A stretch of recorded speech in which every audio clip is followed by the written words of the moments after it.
que entender esto. La principal avenida del país, central, es troncal, te diría, más que central, está cortada, hay un acampe.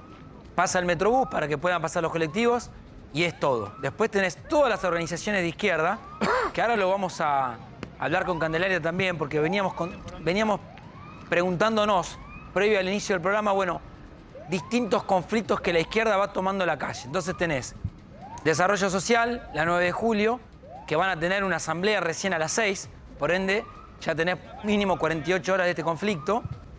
Ahora vamos a meternos con el tema neumáticos, porque ahí el gremio claramente no es peronista, es de la izquierda, tiene un reclamo gremial que después vino en reclamo mucho más político, inclusive hasta llegó al Congreso, y otras situaciones de tensión que el gobierno evidentemente no está previendo, no está entendiendo y no le encuentra la vuelta. Insisto con la cuestión de fondo que es la inflación, Cande.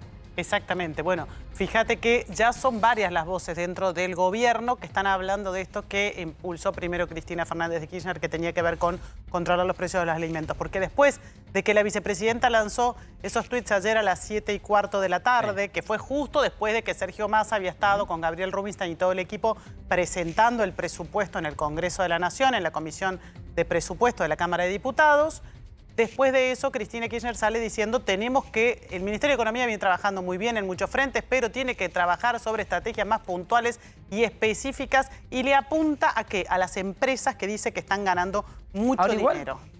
Porque el debate se traslada, en vez de ser solamente los reclamos al gobierno que maneja la economía, es, bueno, pero hay empresas que están ganando de más. Sí. Hay empresas que están ganando más, tenemos que ir por ellas. Eso se está planteando hace ya varios meses que vienen insistiendo. Y ese discurso empieza a calar hondo, sale Axel Kicillof, gobernador de la provincia de Buenos Aires, a decir lo mismo, sale la vicepresidenta, un poco encontremos ese enemigo común y apuntemos, ¿no?, los cañones. 2020 es cuando Cristina Kirchner, diciembre de 2020, cuando dijo, en La Plata, búsquense otro trabajo, los funcionarios que no quieran pelearse, ahí empezó con el discurso de que la puja distributiva iba a terminar generando que empresas ganen demasiado y que los trabajadores se queden sin nada. Sí, pero también hay un punto ayer, cuando la vicepresidenta plantea esto. Recordemos que digamos, no son tres gobiernos distintos. ¿No? Queda esa sensación de, bueno, Cristina planteó, está bien, Cristina es vicepresidenta de este gobierno desde el 2019. Armó la fórmula, tenemos hoy un presidente de la nación, es cierto, dibujado, en un plano secundario, perfecto. Sigue siendo el presidente. Tenemos a la misma vicepresidenta, con justa razón dirás del otro lado, hace menos de un mes hubo un intento de magnicidio, se está defendiendo judicialmente, perfecto. Y tenemos un ministro de Economía que era titular de la Cámara de Diputados de este gobierno desde que asumieron, que eligió entrar a esta alianza electoral. Claramente. Y no es un recién llegado. Porque no le da la sensación que es una figurita repetida. Hoy escuchaba dirigente gremial que estuvo con Pablo Moyano, con Alberto Fernández. Sí. Que decía, nosotros le dijimos al presidente que ningún problema, estamos acá para organizar a los gremios y salir a controlar las góndolas. ¿Funcionó? Digo, ¿no es mucho más grande el problema que plantear y que descansar en una situación de las góndolas son el problema? Bueno, lo que dicen en el equipo de Sergio Massa es que ellos lo que quieren es tratar de seguir ordenando la macroeconomía, porque es lo único que garantiza que en algún momento la inflación va a empezar a bajar, por eso proyectan una inflación del 60% para el año que viene, lo cual es mucho más sincero que la del 33% que en su momento proyectó Guzmán para este año, que vamos a estar entre el 95 y el 100%. Entonces dicen, como estamos planteando números concretos y reales y posibles en el presupuesto, queremos ser sinceros y decir, sí, la inflación el año que viene no va a ser muy baja, va a ser 60%, pero va a ser menor que la del 2022. ¿Cómo logramos eso? Ordenemos la macro y recién ahí vamos a empezar, claro, pero mientras tanto la gente sigue teniendo hambre, los alimentos suben de precio y tenemos las millones de manifestaciones que vemos todos los días en la calle con justo razón. El gobierno está tratando de plantear un rumbo. Lo de ayer de Rubinstein fue bastante claro. Lo que pasa es que todo lo que planteó Rubinstein ayer, recordamos, ayer Rubinstein, después de Massa, habló en la Cámara de Diputados viceministro de Economía. Es el viceministro de Economía, un hombre que había sido nombrado, después fue puesto en el freezer por haber escrito cosas en contra de Cristina. Y ayer creo que fue la primera aparición pública que tuvo Rubinstein, en donde explicó cuáles serían los grandes lineamientos económicos. Cuando uno escucha a Rubinstein, está en todo opuesto, más allá de los tweets que hoy lanzó, en todo está opuesto a la doctrina de Cristina Kirchner. La pregunta es cómo pueden llegar a gobernar cuando de nuevo, están opuestos en absolutamente todo. ¿Qué margen le va a dar Cristina Kirchner a ese discurso que escuchamos ayer en la Cámara de Diputados. Hasta ayer, Cristina Kirchner venía callada, permitiendo que Sergio Massa maneje el Ministerio de Economía. La primera vez que sale de la agenda y que la tenía. primera vez que sale, y la primera vez que vemos un quiebre dentro de esta suerte de tregua que se había logrado dentro del Frente de Todos, donde Alberto cumple una función un poco más protocolar. El presidente se ocupa de cuestiones internacionales, como ir a Naciones Unidas y demás. Cristina Fernández de Kirchner, la vicepresidenta, está en sus cuestiones y Sergio Massa se ocupa de ordenar la macroeconomía. Ayer fue la primera vez que ella sale un poco a criticar porque es como que no puedo militar esto, no puedo no aclarar que aquellos sectores que son mis votantes la están pasando mal. Ayer, cuando hace 48 horas el ministro de Economía elige comunicar ese fragmento donde él dice, sepan las empresas, que sepa el gremio que si esto no se resuelve en las próximas 24 horas, abro la importación.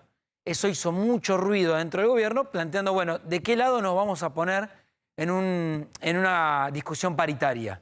Y ahí tampoco es que el kirchnerismo se puede ver sorprendido por la reacción de Massa.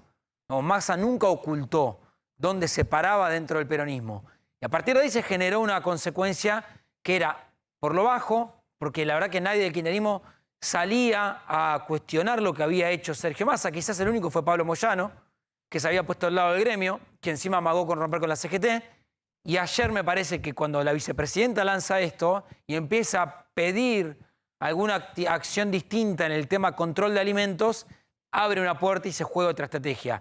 Insisto con algo, sigue siendo el mismo gobierno del 2019. Las caras son las mismas, tendrán otro rol. Sigue siendo el mismo gobierno con las mismas internas y los mismos desacuerdos. Fíjate una cosa, Ramón, importante. En el marco de la negociación con el tema de los neumáticos, en el kirchnerismo te diría que están más molestos con Claudio Moroni, o por lo menos se dejó entrever y echaron a correr rumores, incluso de la posibilidad de que el presidente le pidiera la renuncia. Se lo preguntaron hoy a Gabriela Cerruti en la conferencia de prensa a los colegas, salió a decir que no, que de ninguna manera, pero estas versiones circularon desde el entorno de Cristina Fernández de Kirchner. Pablo, te pregunto a vos. Mira, ahora, si querés una consulta sobre Moroni y Alberto Fernández. Esto es lo que ustedes anticipaban. Ayer, 7:17. Exacto. Cristina Fernández, marcamos la hora porque es clave para entender cómo se fue dando esta crisis interna de todo lo que estamos viendo en la calle. El INDEC publica hoy datos sobre el descenso de pobreza, 37,3 a 36,5, es casi imperceptible, lamentablemente, en el primer semestre del 2022. Sin embargo, en el mismo periodo la indigencia aumentó del 8,2 al 8,8%. Esto evidencia el impacto del fuerte aumento en los precios de los alimentos, y ahí plantea la vicepresidenta: está más que claro que estamos ante un fenómeno de inflación por oferta y no por demanda. Las empresas alimentarias han aumentado muy fuerte sus márgenes de rentabilidad. El Ministerio de Economía, Sergio Massa, ha trabajado duro en todas las áreas de su competencia, pero es necesaria una política de intervención más precisa y efectiva en el sector, y al mismo tiempo diseñar un instrumento que refuerce la seguridad alimentaria en materia de indigencia.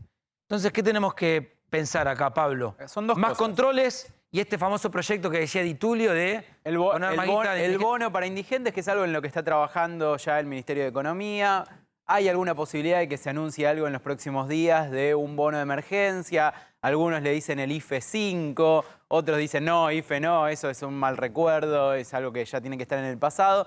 Lo cierto es que están trabajando en un bono de emergencia, y la otra cosa es el control de precios, que es algo en lo que el masismo, Sergio Massa, siempre estuvo en contra. Exacto. Y ayer Rubinstein, incluso creo que lo dice también, lo plantea en el hilo de tweets, también plantea los controles de precios o la baja de los precios o que los precios se estabilizan. No tiene que ser vía controles de precios, tiene que ser vía la posibilidad de que las empresas estén en un marco ordenado. Bueno, son dos contrastes, ¿no? Esto que vos marcás, Pablo, para que del otro lado entiendan, no es un conflicto de qué piensa Massa de la elección y qué piensa Cristina, es qué hacemos con este problema que no podemos resolver, y es la inflación.